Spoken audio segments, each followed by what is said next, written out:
तो मैं क्षमा याचना करता हूं। ये ग्रस्त जीवन का परिवार है, सब कुछ इनको भी नाज है, इनको भी गर्व है, लेकिन कभी कभी इनके भी मन टूट जाते होंगे। कभी व्यवस्थाओं को देखकर, मेरी मजबूरियों को देखकर मैंने हृदय से इन लोगों के मन तोड़ना नहीं चाहे, लेकिन फिर भी कभी मन में कोई भावनाएं पैदा हुई हों तो मैं पुलक सागर, जिनकी उम्र मेरे माता पिता के बराबर हैं, मैं उनसे भी क्षमा याचना करता हूं कि मुझे क्षमा करें। चाहे सिलवासा की समाज हो, बापी की समाज हो, कोई भी समाज का व्यक्ति हो, हमारी एक आवाज पे दौड़े आते हैं। ना रात देखते, ना दिन देखते, ना बरसात देखते हैं। कभी कभी जो बड़े होते हैं ना, ऊंचे पद पे बैठ जाते हैं ना, तो वो नीचों का दर्द नहीं समझ पाते हैं, नीचे वालों की समस्याएं नहीं समझ पाते, नीचे वालों की भावनाओं को नहीं समझ पाते हैं। अपने अनुशासन में ऐसे डूब जाते हैं कि भावनाएं आहत होती हैं, उस पर उनका ध्यान नहीं जाता।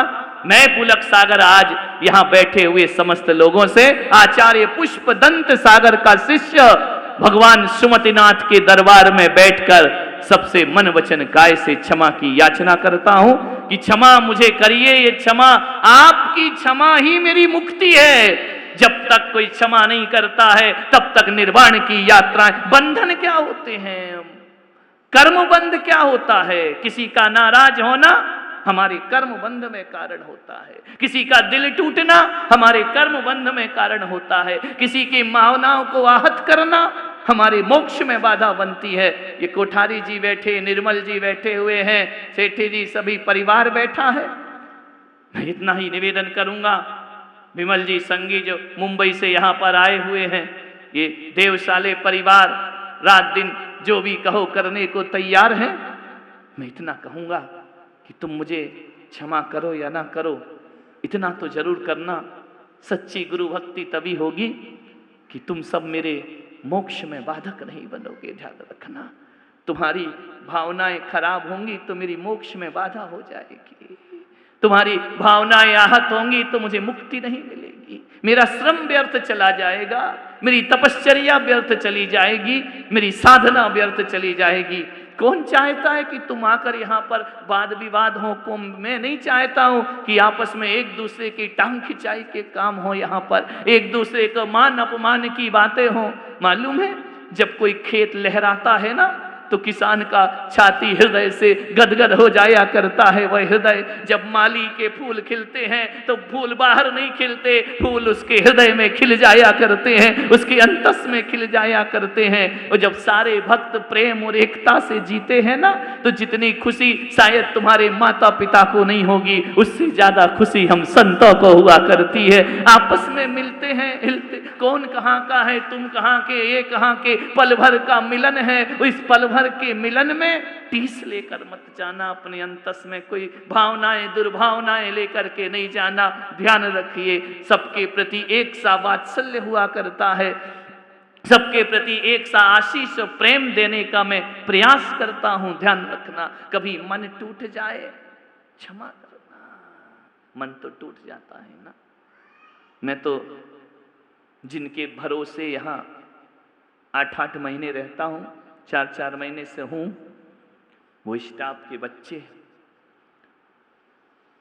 आप और हम की तो मजबूरी है कि आते हैं चले जाते हैं। हमारे दर्द में, हमारी पीड़ा में, हमारे दुख में, हमारे सुख में 24 घंटे जो बच्चे साथ रहते हैं ना, मैं उनसे भी क्षमा याचना करता हूँ। सेवा के बाद भी उन पर डांट पड़ती है, सेवा के बाद भी उन पर रोष व्यक्त हो जाता है। मैं पुलक सागर सच्चे हृदय से क्षमा याचना करता हूं। मैं क्षमा के इस वातावरण में अपने अंतस को उज्जवल करना चाहता हूं, पवित्र।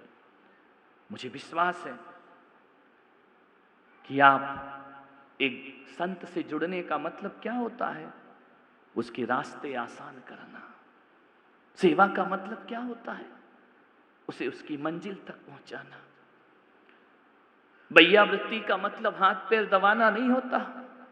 भैया वृत्ति का मतलब होता है कि उस संत की राह में कोई कंकड़ पत्थर नहीं आना चाहिए। सेवा का मतलब, भक्ति का मतलब क्या होता है कि रात दिन भक्ति ये विचार करे कि मेरे गुरु ने जो कठिन मार्ग चुना है साधना का, उनके लक्ष्य में हम बाधक ना बन पाए। ध्यान रखना, साधक बनने का प्रयास करें। बस इतने ही कहूंगा। मैं जीवन भर कोशिश करूंगा, जीवन भर प्रयास करूंगा कि तुम्हारा मन ना बिगड़ पाए, तुम्हारे मन खराब ना हो पाए। यही मेरे जीवन की साधना हुआ करती है। जो जितना करता है उतना शायद नहीं मिल पाता होगा, लेकिन चिंता मत करो। अभी कह रहे थे ना कि आप 16वें स्वर्ग में होंगे, हम पहले स्वर्ग में होंगे। हम उस पथ के अनुयायी नहीं हैं।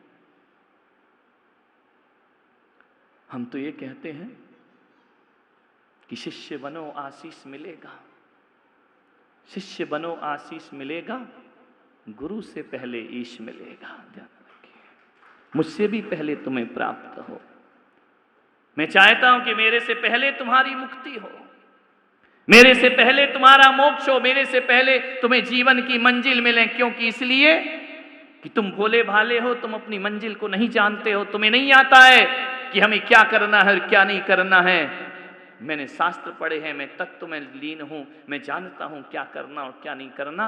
हे मेरे परमात्मा, इस क्षमा वाणी के अवसर पर मैं इतना ही हाथ फैलाकर तुमसे मांगता हूं कि इनको मोक्ष पहले हो जाए, और इनके मोक्ष पाने में मुझे 1-2 भाव और लेना पड़े तो लेने को तैयार हो जाऊं, लेकिन तुम्हारे जीवन का कल्याण पहले हो, तुम्हारे जीवन की मुक्ति की साथ क्या फर्क पड़ता है।